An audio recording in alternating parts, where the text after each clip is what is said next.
All right, hello everyone. We're going to get started in just a minute. Let people get settled virtually, log in, grab a warm beverage, comfortable chair, get ready for some agricultural methane.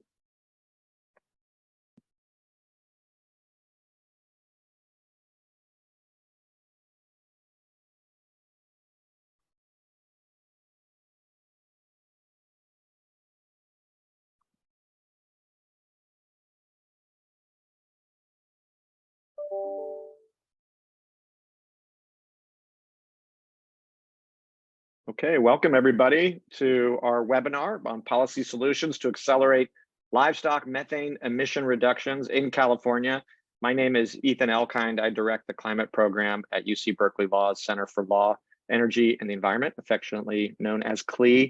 And we are proud to co-sponsor this event along with our colleagues at the UCLA Law Emmett Institute on Climate Change and the Environment. And I'll introduce Kara in just a moment. Quick word about CLE. For those of you who are unfamiliar, CLE is a research center based at the law school at UC Berkeley. We develop law and policy solutions to pressing energy and environmental challenges, working with faculty, students, and stakeholders. Very pleased that you can all join us for this event. This is a very cutting edge topic and very timely, particularly now with the UN climate conference happening in Sharm el-Sheikh, Egypt, where methane is on the agenda to discuss out there. But here, closer to home in California, we're trying to pioneer solutions to address and reduce methane emissions from livestock. And this webinar is based on our report, Ahead of the Herd. I happen to think that's one of our better titles in this report series. Policy Solutions to Accelerate Livestock Methane Emissions Reductions in California. By the way, I can't take credit for that title. That's why I can say I'm pleased with it. I do want to give a shout out to the co-authors on the report, Ted Lamm, who will be leading this webinar in just a moment, Gil Damon and Ross Zellen all contributed to that report. And I'll just say that this is part of a long-standing series, a partnership that Bank of America has supported with UCLA and UC Berkeley Law School's environmental law centers. And I won't even venture to guess what number report this is, but I think we're close to 30 reports now, dating back to 2009. And you can find all of the reports on our website for this initiative, the Climate Change and Business Research Initiative. It's at climatepolicysolutions.org. And we'll put that link in the chat as well as the link to this report. So with that, let me hand it over to our co-sponsor, longtime partner, and my colleague, Kara Horowitz, who's the co-executive director at the Emmett Institute on Climate Change and the Environment. Thanks so much, Ethan. And hello, everybody. Thanks for joining us today. I have to say this is an incredibly important climate change issue. It's one I'm really happy to have had the opportunity to tackle in partnership with our long-standing colleagues at Berkeley. I want to give just another shout out to you, Ethan, and to your team, to Ted and Gil and Ross, who really took the laboring oar on creating this report. I'm really thrilled to be associated with it. And I want to thank especially Rich Brown of Bank of America. He's Senior Vice President of the Environmental and Social Governance Group at the bank. As Ethan said, the bank has been just a steadfast, long-standing partner of both Berkeley Law and UCLA's Emmett Institute for many years in working with business and with stakeholders across a range of sectors to come up with practical solutions to climate change problems using our place in California as a foothold for creating climate solutions that hopefully expand well beyond our borders. And so with that, I'm happy to toss it over to you, Rich, with our sincere thanks. Kara, thanks very much. I'll keep this very brief. Kara mentioned the long-standing nature of our support of this initiative. And the reason we have this long-standing support is because this process that they have put together to bring the right people on the right topics at the right time has really been successful. And the series reports that Ethan referenced have not been reports that just get printed and put on a shelf. They have resulted in policy changes, in regulatory changes, in changes in private sector behavior and NGO action. All these things have happened because of these reports, and including this one on methane emissions. Bank of America, we have a commitment of net zero, and that includes everything in our financing. And so given that we do work with many agricultural providers in California, we have a great interest in this issue and look forward to all the topics and conversation that's going to happen here and then following up with the report. So with that, I'll turn it over to you, Ted. Thanks. Great. Thanks so much, Rich. Thank you, everyone, for joining us today. My name is Ted Lamm. I'm a senior research fellow here at CLE, the Center for Law, Energy, and the Environment. We have a fantastic panel, and I want to get to them as quickly as possible, but I'm just going to run through a bit of background on the livestock methane issue, why it matters, what we're doing about it here in California, and some of the challenges that we face, and then I'll pass it over to our panelists. My slides to work for that to happen. There we go. So methane is a very powerful greenhouse gas, up to 80 times more powerful than carbon dioxide, in smaller amounts than carbon dioxide in the atmosphere, but much more powerful with a shorter atmospheric life, 10, 12, 20 years. What that means is that it is both incredibly potent in warming the climate and an incredibly powerful opportunity for near-term emission cuts, because once it is emitted, it leaves the atmosphere relatively quickly. If we can stop those emissions, it will clear out relatively quickly. Livestock are a major global source of methane emissions. In California, over half of all methane emissions come from livestock. The number is a little bit lower nationwide. And those emissions come from two basic sources. The first is what is referred to as enteric emissions. Those are emissions that originate in the gut of a ruminant animal, such as a cow, and are essentially burped or farted out. And those are responsible for about 30% of all California methane emissions. The second form of livestock methane is what are known as manure emissions. That is from manure that is stored in a wet environment. And in California, those emissions are responsible for about 25% of all methane emissions from the state. As you'll see, a much higher number in California than nationwide, and that's due to the nature of our predominant agricultural practices here in the state. We'll talk about that a little bit later, but it's a major area of focus for the state to tackle that source of methane emissions. And most of this in California originates from the dairy industry.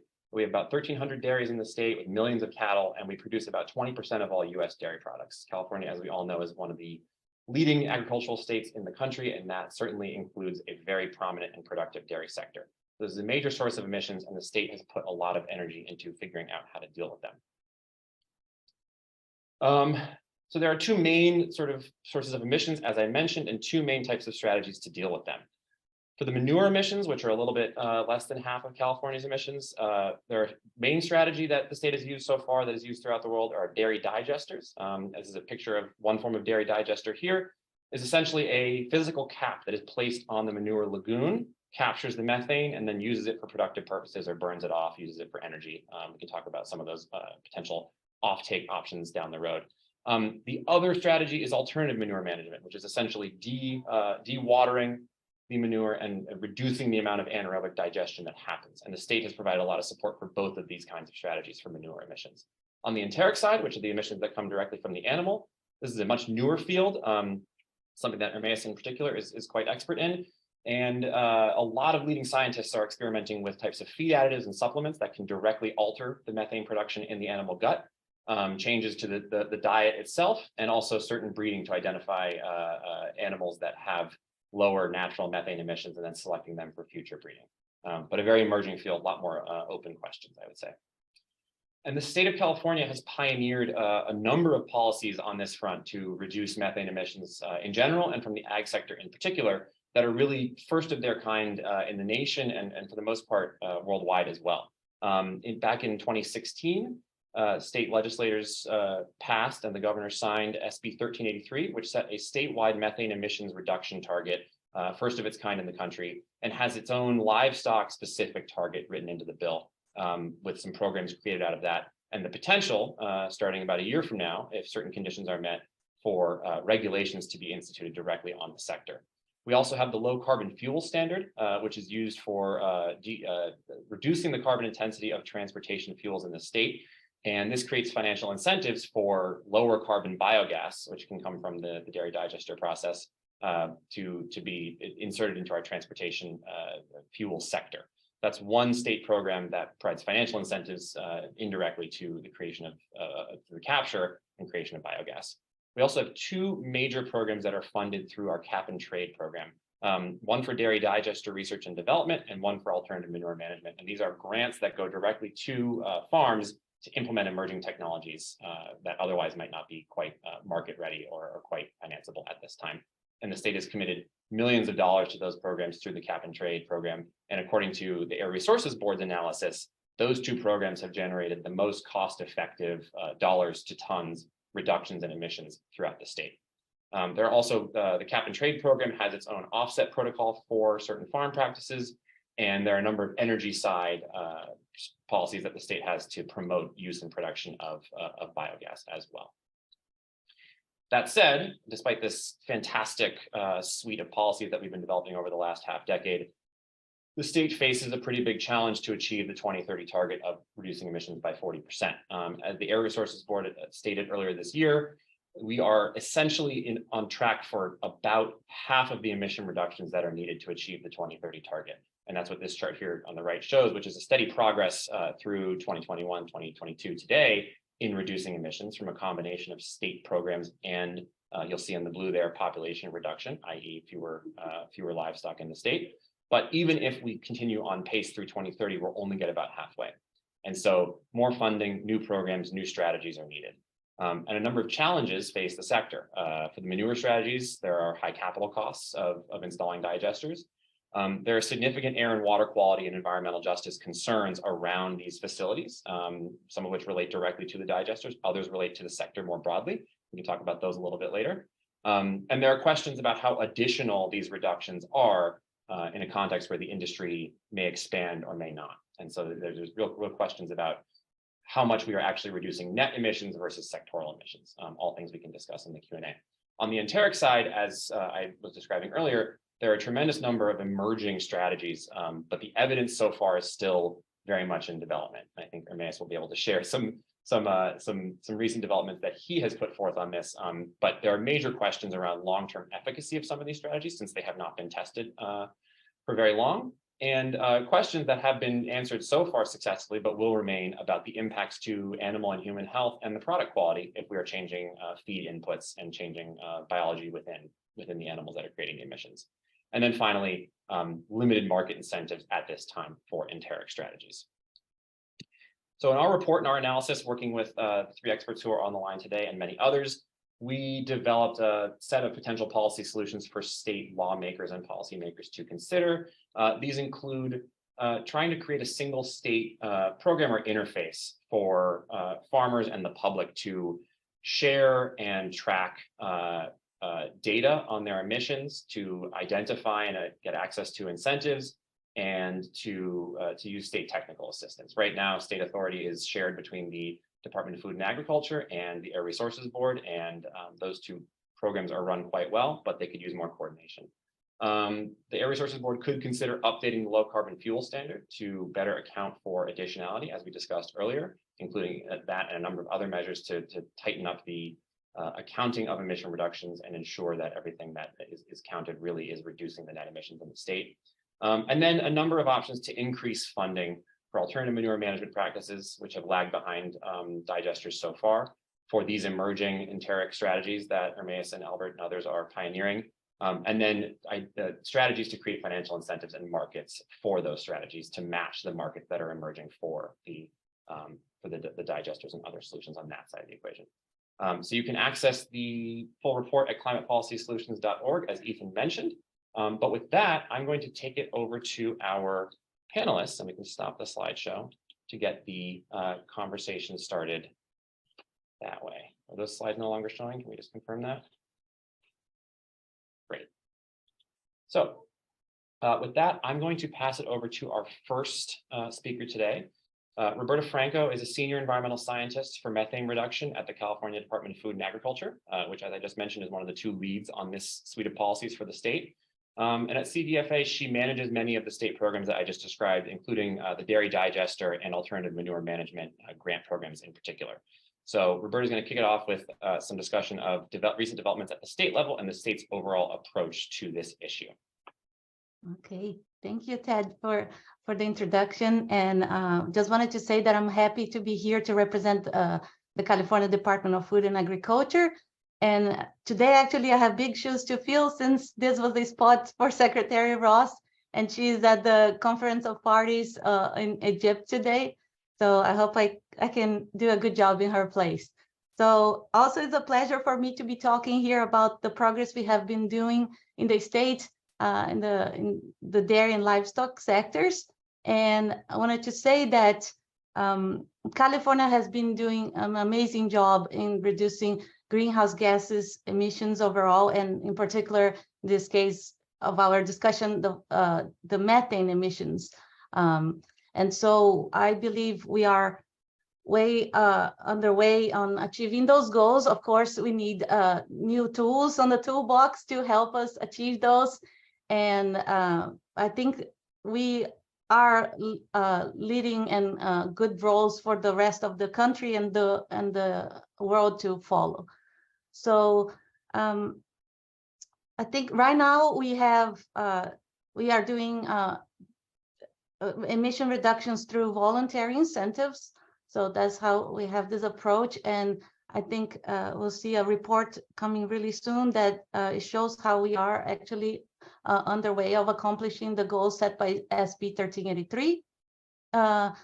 I think the progress achieved so far is due to our scientists, that due to using and based on fact and sciences are finding the opportunities on where we can improve, how to approach them, how to quantify them under the several climates and conditions that we have in our state, and always looking forward to new information and new evidence and knowledge. Also, I think our progress is really due to the collaboration between state agencies. So for example, we work almost on a daily basis with the California Air Resource Board. We work really closely with the California Energy Commission, the California Public Utility Commission, the Water Board, the San Joaquin Valley Air Pollution Control District, Cal Recycle, Cal EPA, USDA, and of course our legislature and the citizens of California. And I think really, I could not leave these remarks without saying that I think, at least for the livestock and dairy sector, I think the progress is mostly due to the innovative, hardworking, and committed farmers and ranchers in our state that really are doing the difference at the end of the day. So, as you mentioned, Ted, I oversee the Alternative Manure Management Program and the Dairy Digester Development Program at the California Department of Food and Ag. And these are programs that see the reduction of methane on the manure management side of things. So the back end of the cow, not the front end of it. And since 2015, in the case of DDRDP, and 17 in the case of AMP, we have funded 273 projects together. And so one thing that I like to kind of mention is that sometimes people don't understand that these programs are considered sister programs because they're really complementary to each other. And so we have a farmer that would like to install a digester, and that is, to do for the production of renewable energy, be that electricity or renewable natural gas for heavy duty trucks. And now some people are talking even about aviation fuel and feedstock for hydrogen. And, so you can do this renewable energy that would otherwise become methane and would be released to the atmosphere.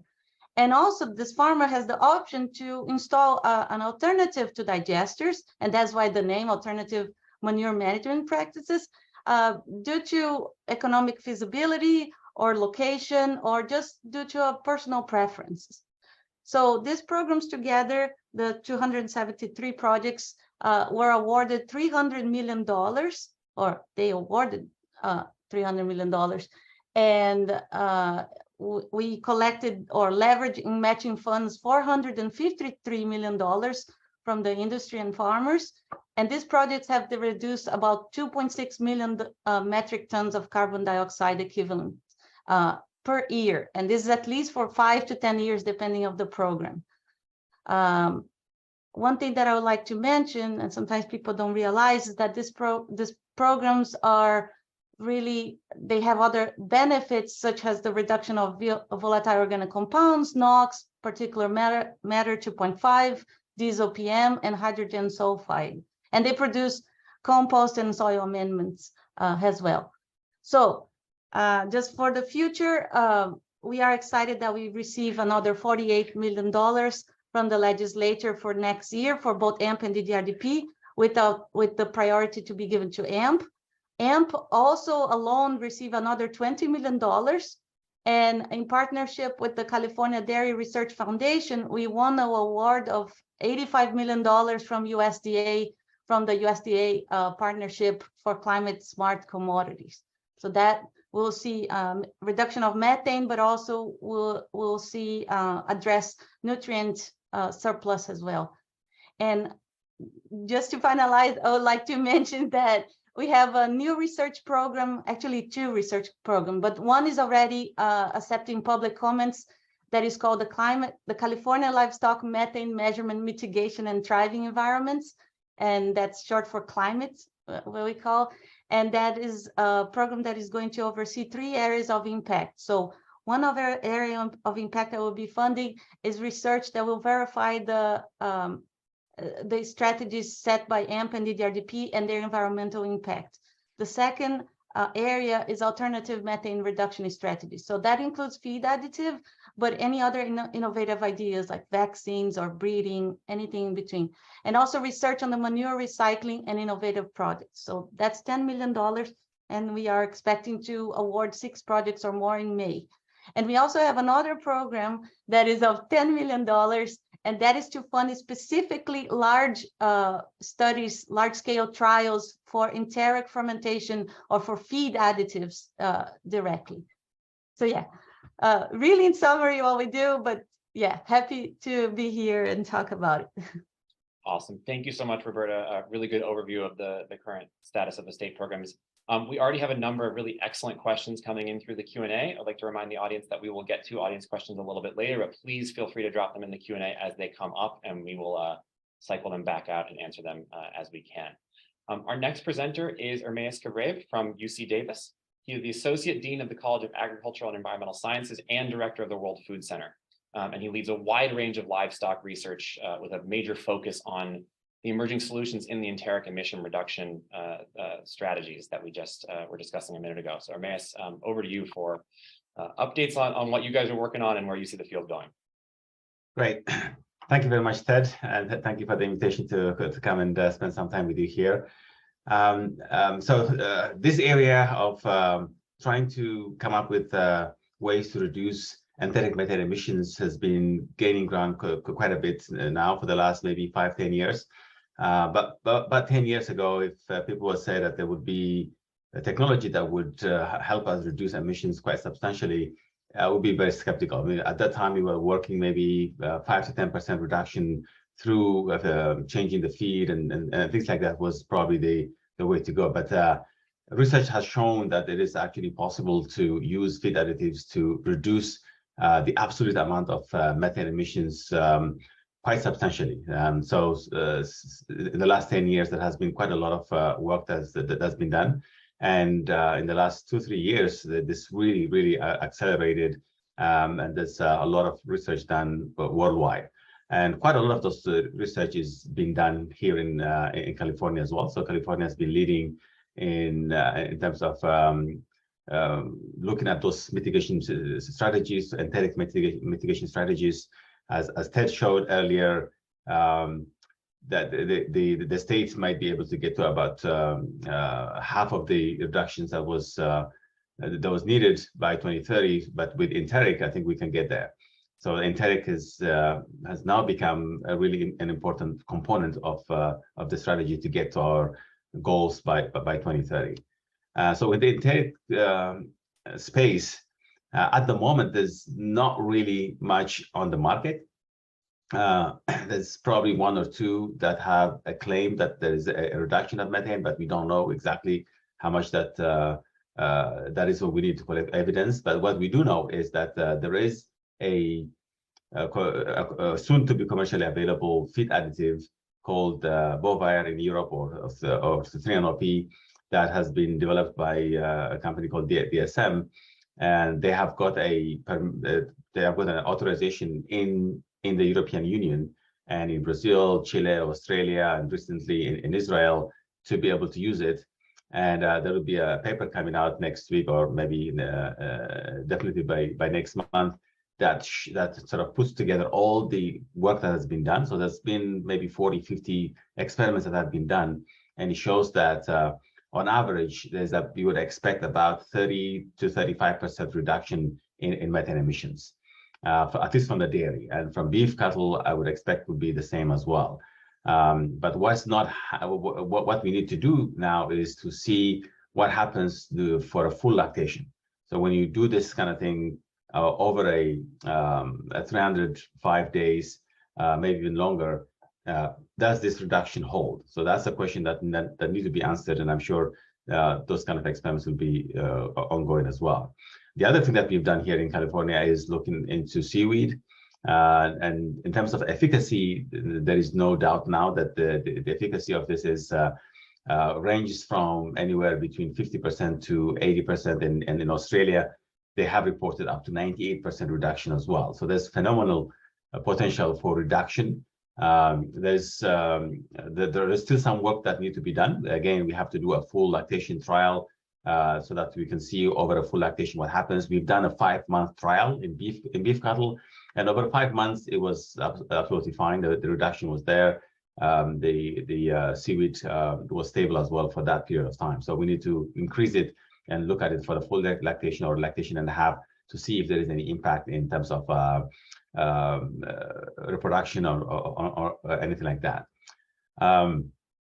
The last year or two, there has been very new companies that came up that are sort of succeeding this idea of the active ingredient in seaweed, which is the bromoform. And there's one company that's sort of looking into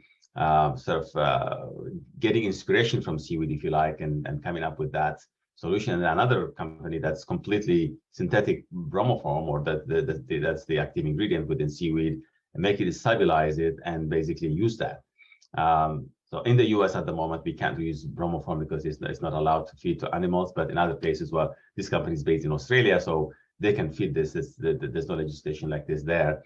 And so they will be able to do that. So, and that would give us maybe about 90-95% reduction with accompanied improvement in feed efficiency as well. So when you reduce methane, you save energy for the animal, so you get a better feed efficiency as well. So these are very new ones. There's not much published out there, but we are hoping to do some more work on this and do this kind of work here in California to make sure that what is claimed by any of those feed companies, feed additive companies, is actually what we see. So we want to do an independent analysis here in California, also all over the world. I mean, this is happening everywhere, but we want to be right at the top, and we want to see the ones that have the biggest potential. We want to look at them and see how we can incorporate this within our system here in California. And yeah, I could go on. There's a number of other technologies that are being developed at the moment, and it's not just about feed additives. We are also looking into byproducts. We have projects with the California Department of Food, the CDRF. So and they are supporting us in looking into byproducts such as grape hummus, which we have in abundance in California because of the wine industry, and the same thing with olive hummus as well. So we're looking into this. We have maybe 6 or 7 projects right on the books at the moment to try to figure out what is the best way for California to move ahead and get this emission reduction as well. So I'll stop at that. Great. Thank you so much, Ermias. Really some fantastic information there, and it's lovely to hear about all these different emerging solutions on the enteric side. And I think no better segue than that to our third speaker, Albert Straus, who is piloting some of the stuff on the ground as we speak. Albert is the founder and CEO of Straus Family Creamery, based in Marin County. Probably familiar to many people on this webinar today. And his group has been a pioneer in organic and lower emission dairy practices throughout the state, including the state's first red seaweed feed supplement pilot project, which is one of the strategies that Ermias was just mentioning. So with that, I will pass it over to Albert. Thank you, Ted. As he said, I'm founder and CEO of Straus Family Creamery and dairy organic dairy farm. We were the first certified organic dairy and creamery west of the Mississippi River, first 100% organic creamery in the United States. Since then, we have 12 farms, including my own, supplying our creamery in Marin Sonoma County. And 85% of the dairies in these two counties are certified organic. And I just found out that 60 out of the 100 organic dairies in California are based in Marin Sonoma County. And our mission is to sustain family farms in Marin Sonoma County by providing high quality, minimally processed organic dairy products and to help revitalize rural communities through education and advocacy everywhere. Our vision is to create an economically viable organic dairy farm model that is good for the planet and our communities while providing high quality food locally and regionally. About 4 years ago, I put a goal to my sustainability director at the time to be carbon neutral on my farm by the end of last year. Now it's going to be the end of next year, but and to expand it to other farms supplying us by the end of the decade. And our carbon footprint by the end of next year for the milk coming from my farm will be equal or lower than any plant-based dairy alternative.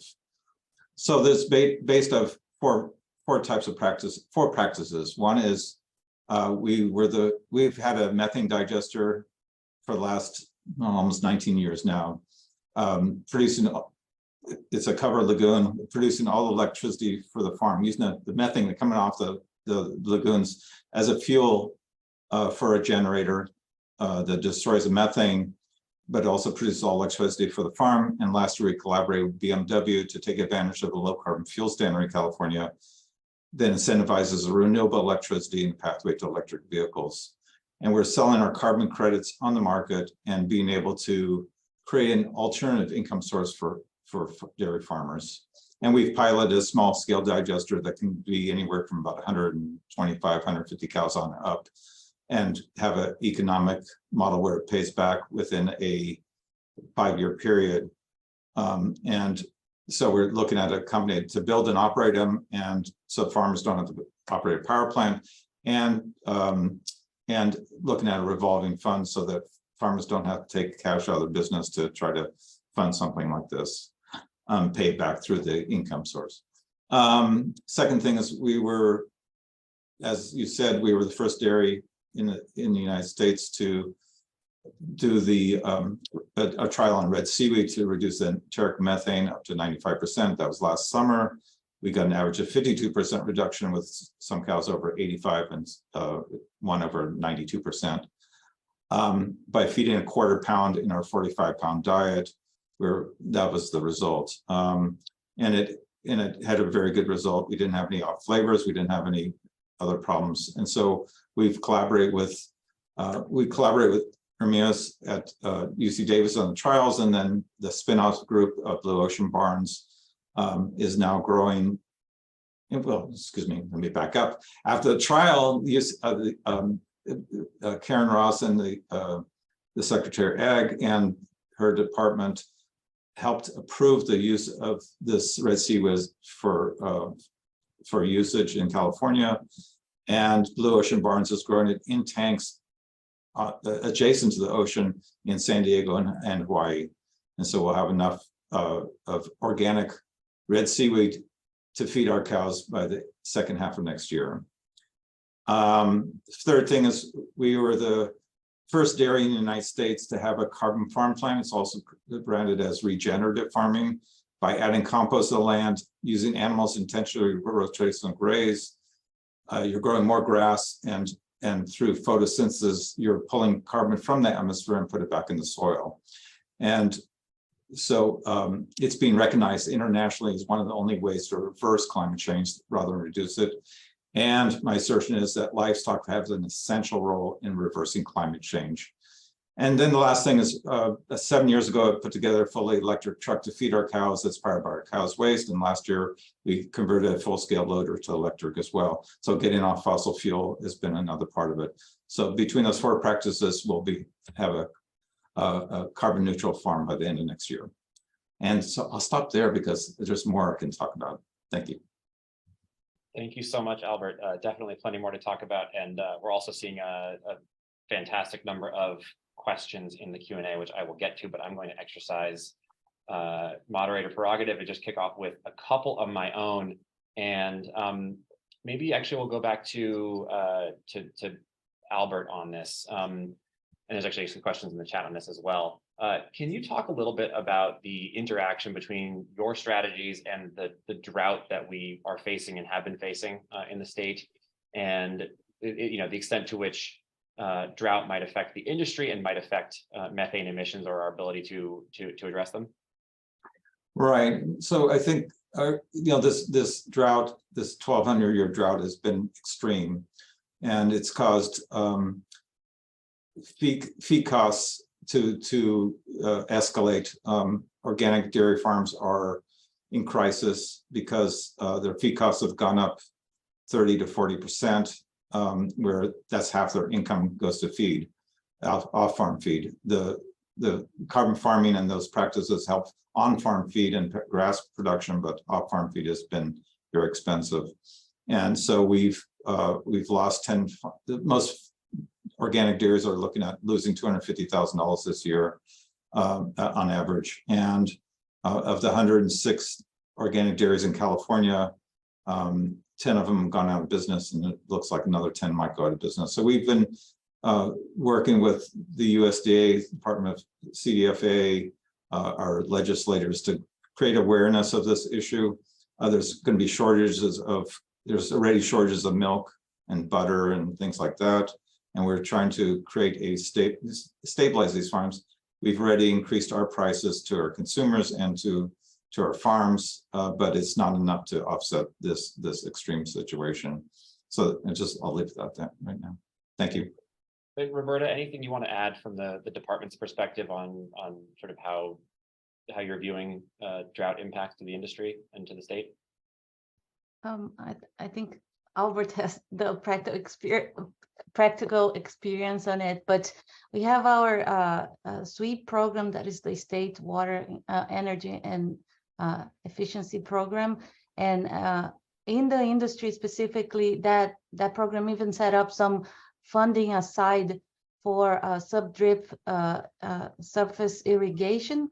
So kind of course, the drought is for everybody. We have seen how the industry have been suffering. We already see $3 billion in loss of product, but at least trying, and has the department trying to give as many tools for the ranchers and farmers to improve their footprint and water usage and so forth. So through incentives as well. Got it. Great. So I do want to get to the questions in the Q&A. I'm going to do maybe one other of my own, which is, Ermias, you spoke a lot about the sort of emerging ecosystem of different types of enteric strategies. And I just was wondering if we could go sort of one level deeper on the question of efficacy of the long-term efficacy, which you mentioned, and also knowledge of impacts to product quality and to animal and human health, and not so much in any specific solution, but how are researchers like yourself addressing those major questions as you are testing these different products?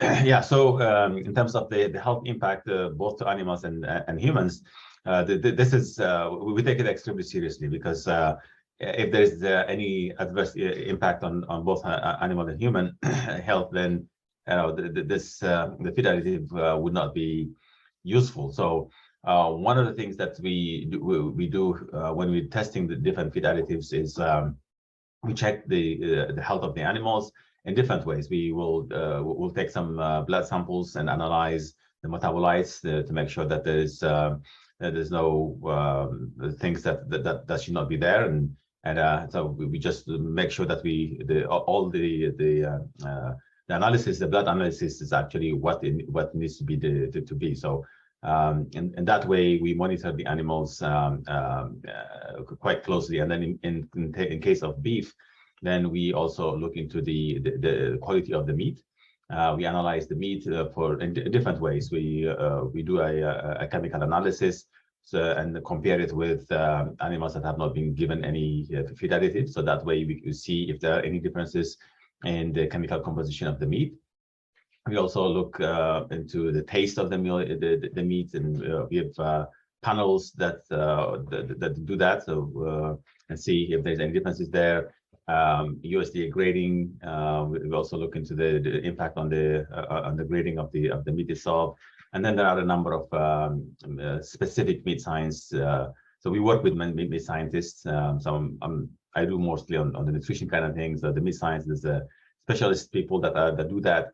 And they looked into the shear force and marbling and all that kind of stuff, and to make sure that there is no adverse effect. And then there are some work that's planned to look in mice to feed those products and see if there is any adverse effect on that as well. So we make sure that the product quality is there, and then we will go beyond that, not in Davis itself, but working with other people that are more specialized in these areas to feed to other type of animals and see if there is any health impact as well. So we try to make sure there is no adverse health and health impact both for animal and humans.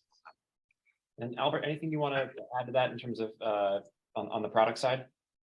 Yeah, I mean, if we did blind taste tests, and we did just if it had any adverse effect on the animals or people, and so it would have been a non-starter if there was any effects on the milk quality, the taste, the nutrition, or the effects on the animals.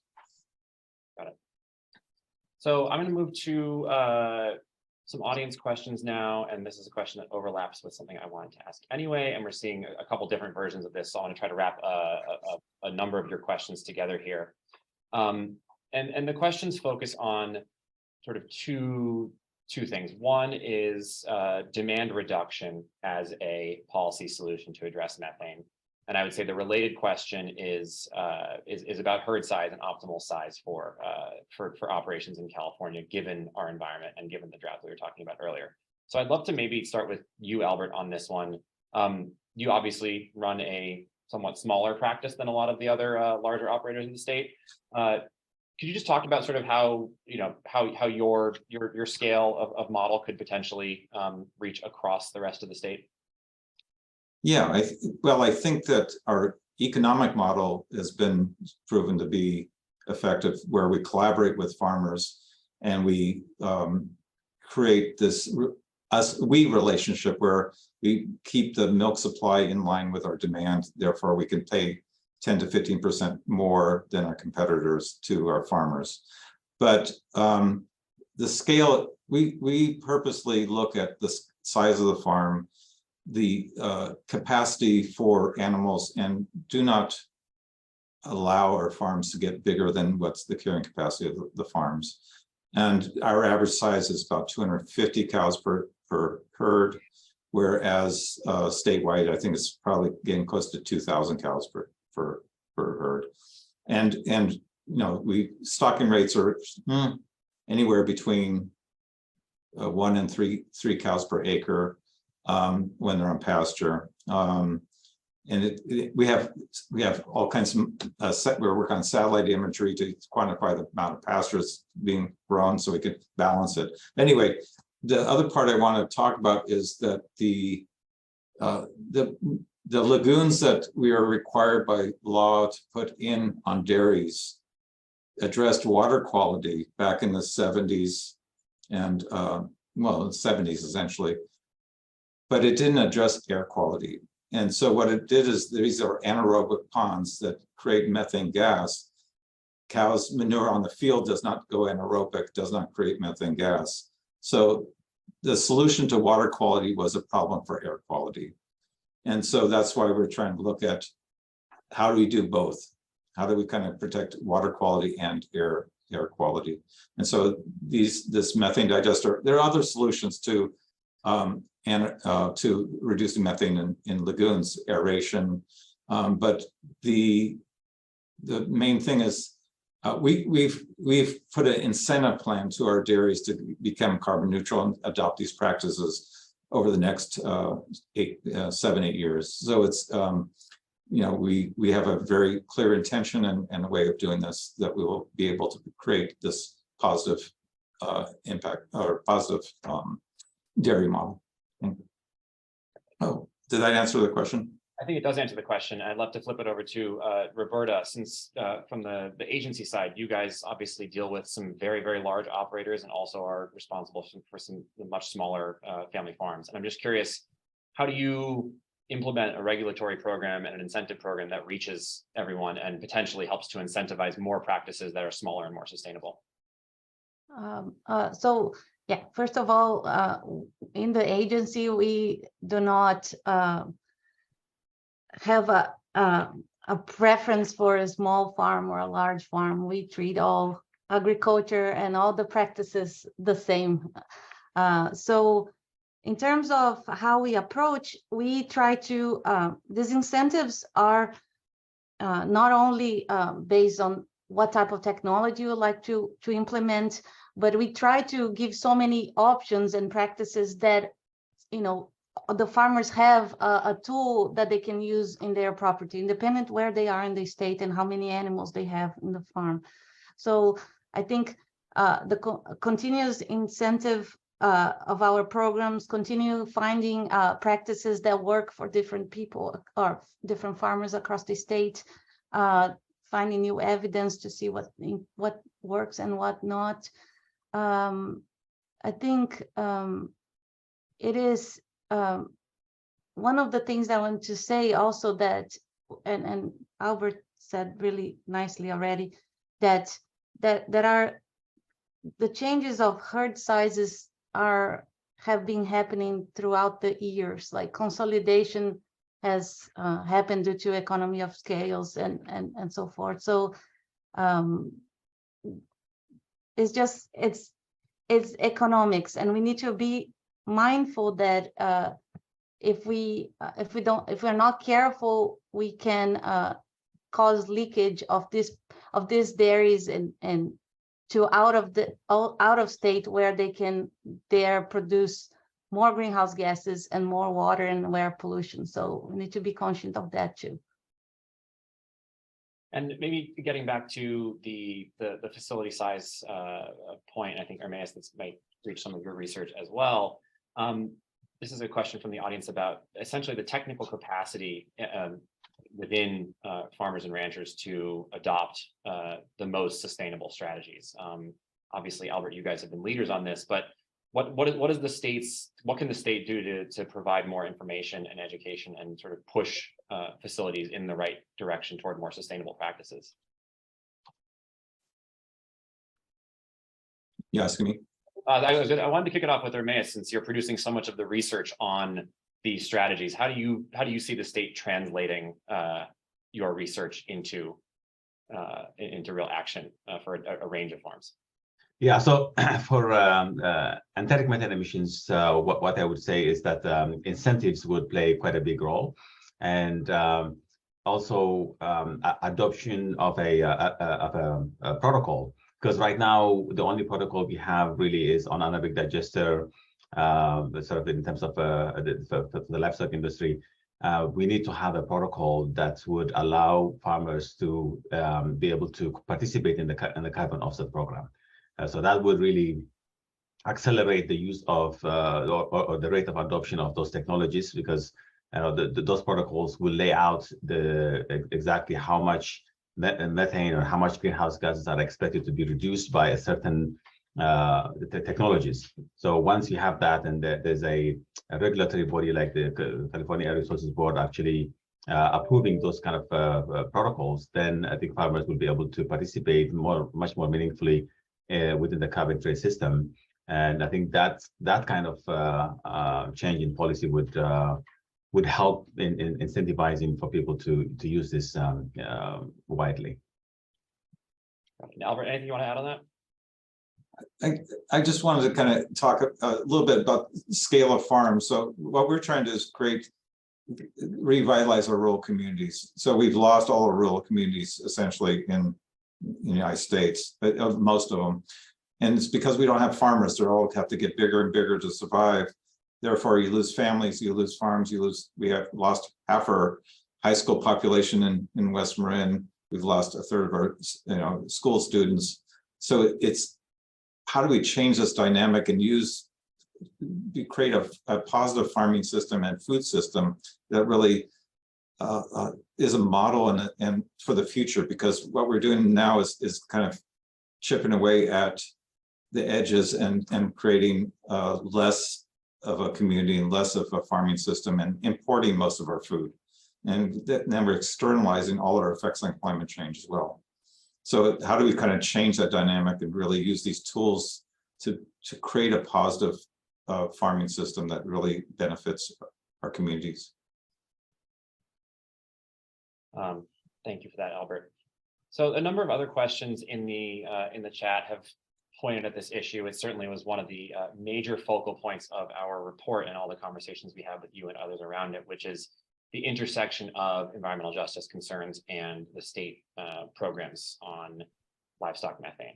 And just in brief, for those in the webinar who are not super familiar with this part of the issue, the air and water quality impacts of large dairies are major concerns of certain environmental justice groups and communities where those large dairies are located. Some of those dairies are also the same facilities that use digesters and receive state incentives for them. And I'm wondering maybe, Roberta, if you could talk just a bit about how the department is engaging with these environmental justice concerns and what steps you guys have been taking in recent years to sort of expand outreach and improve the conversation there. Yes, definitely. It's our engagement with the environmental justice and the community is essential to all the formation of our programs. I believe it really gives us opportunities on getting better and improve and take in consideration what is not working and what should be done differently with the solicitations. So I think one thing that is really important that I'd like to mention is that people don't realize, but we have to follow a Senate bill that is 859, which requires CDFA to review all the applicants' submissions, so all the proposals that come in for adverse impact to the environment and to the community. So we are not allowed to fund any award if we find out that there will be an adverse effect, at least that we can measure, and that was, through data and what we could gather so far, has one of our projects. So this, I think, it's an important point. But with that said, there is always room for improvement, and we expect to be closer and closer and engage much more with the environmental justice, with community, with scientists, with industry to find how to improve. So maybe sort of another point that is raised by advocates in that space, which is, I mentioned this earlier, the additionality of emission reductions and really making sure that the accounting is strong. And there's a question in the Q&A, which Ermias, you might have some thoughts on, which is thinking about the life cycle analysis of the actual inputs that might go into a feed additive, and making sure that if we're changing feed patterns, that the input is not less sustainable than the prior inputs in a way that counteracts the methane benefits. Can you just talk a little bit about how you go about that and what you've been finding, maybe in terms of the seaweed supplements and others?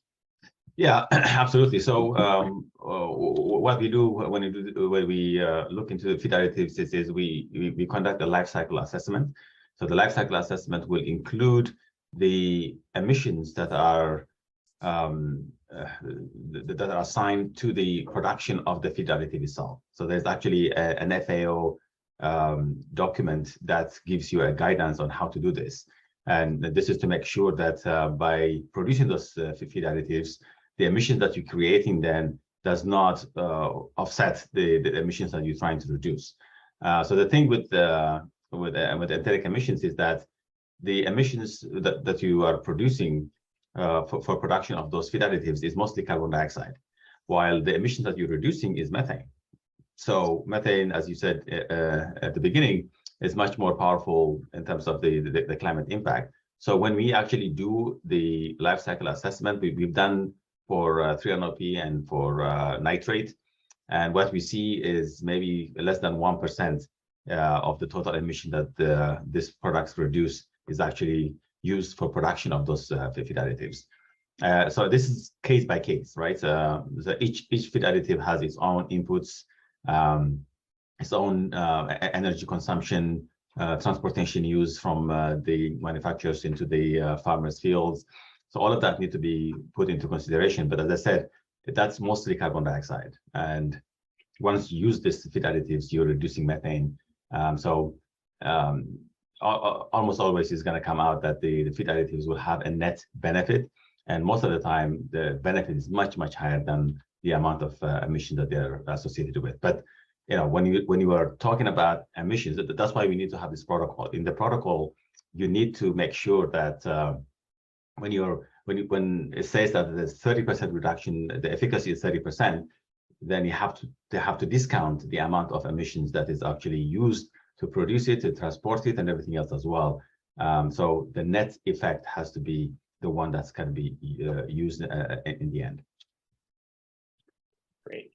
So we've got time for just one more final question here. I want to, Albert, go ahead. There's been a lot of questions about methane digesters and their effect on justice. And I just want to talk about my experience over the last 19 years or something like that. The odors from the farm are quite very much reduced. The fly populations are reduced. The digestion converts the nutrients, the nitrogen, to more available for plants. So we have actually better nutrients that go into our crops, and it eliminates ammonia. So it's like, I think that a lot of these perceptions, if there are still a lot of odors, a lot of flies, there are other practices that are not being adhered to on a dairy farm. If we keep the manure managed and you keep composting is a huge benefit as well. So I think between these practices, we'll eliminate a lot of the effects on the communities by doing best practices. I'll stop there. Thanks, Albert. And actually, that was the point I wanted to go to. So maybe just one final follow-up question before we go to closing remarks. Your farm and your ability to control odors and take on best practices, do you think that there is a distinction between your practices at your scale and some of the larger enterprises in the middle of the state and their ability to address the same environmental justice and air and water quality concerns? Well, I think organic dairy farming is a different practice and different focus. It requires the cows are maximize the time they're on pasture with a minimum under 20 days, and that most of their feed comes from pasture during the growing season. Whereas the big dairies are more confined, don't have pastures. Cows are in lots mostly, so you have a lot more manure to manage. You have a lot more issues around that. So I think it's a different scale, definitely, and different set of circumstances that, in my mind, is not as sustainable as what we're trying to put together and a model. Great, thanks, Albert. All right, we've got just 1 minute here. I want to get a final 25-second closing thought from each of you. State has a tremendous way to go between now and 2030 to achieve emission reduction targets. State is also a pioneer in this space with both the upsides and the downsides of being a pioneer. So what is the one big thing that the state needs to do in the next 8 years to get to our emission reduction goal while protecting environmental health and environmental justice? Roberta. I think continue heads up, trying, having more science, more research, more innovative ideas coming in, and working always with the community, with the scientists, with the industry. And I think is how we will get there. Great. Thanks, Roberta. Ermias? Yeah, we'll continue to work on this issue. As I mentioned before, we have several projects already lined up to do so. I think in the next 2 to 5 years, we will see emission reduction for enteric methane emissions anywhere between 30 to 50%. Thanks, Ermias. And Albert, you get the last word.